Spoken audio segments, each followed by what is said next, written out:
If you are performing a category reset, the first step is to remove the items from the shelves so that the shelves can be resized and the items can be placed in their new location according to the planogram.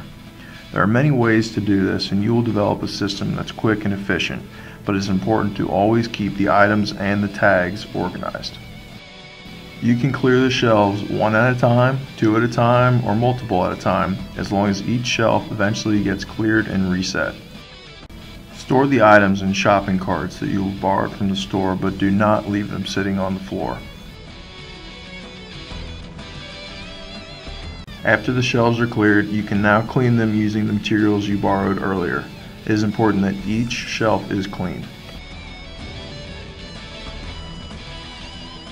Now that the shelves have been cleared and cleaned, you can adjust their heights according to the planogram. There are notches where the shelves insert into the gondola that are 1 inch long. These can serve as good measuring tools, but always double check with a tape measure before you move on.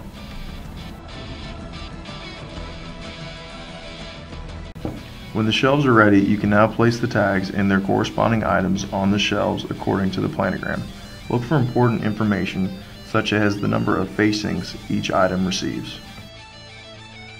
If you run into a situation where you have a tag but no items for that tag, that is okay. Simply place the tag on the shelf in its appropriate location according to the planogram and use the size specifications from the planogram to see how far apart you have the next item.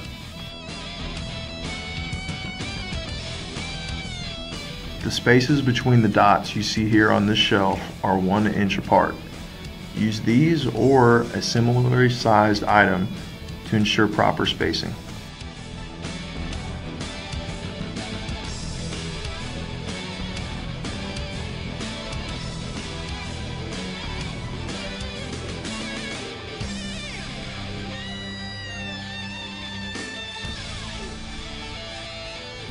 Notice here how the light red kidney beans are arranged so that the first item lines up with the left side of the tag and then moves from the left to the right until you reach the small red beans tag.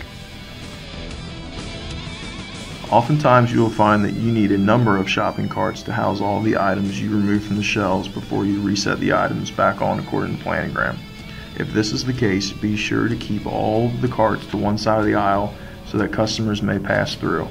Also be mindful of customers who may want to purchase items that are currently being reset.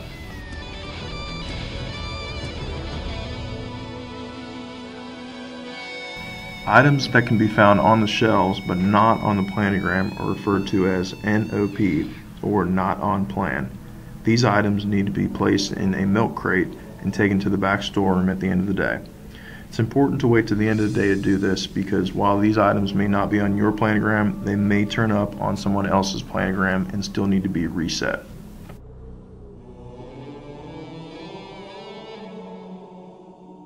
When there's not enough room on the shelves for all the units you have, the excess units are referred to as overstock items. Simply place these items in a separate milk crate that's labeled overstock and take to the back storeroom when you're finished with the reset. Another important issue to look out for is when your planogram size does not match up with the store section size. For example, if you have a snack section that's 20 feet long, but your planogram only says it's supposed to be 16 feet long. If this occurs, take the planogram to your team lead and ask for further direction. Oftentimes, when attempting a reset, you will run into an issue that makes it difficult or impossible to perform the reset, such as a pole in the way of the section you're trying to reset.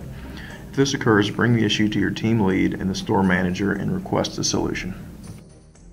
If you notice a special tag while performing a reset, treat it as you would any other tag unless you find that the store has issued a new tag that should be put on in its place. Hanging fixtures can make it difficult to perform a reset. It is okay to move a fixture to another location while you work, as long as you return it to its original location before you move on. When resetting items, pay attention to whether or not the item has expired. If it has expired, place the item in a banana box and take to the back of the store. Do the same thing for any items that you find that have been damaged. Be sure to rotate the items according to date, with the older items in the front and the newer items in the back.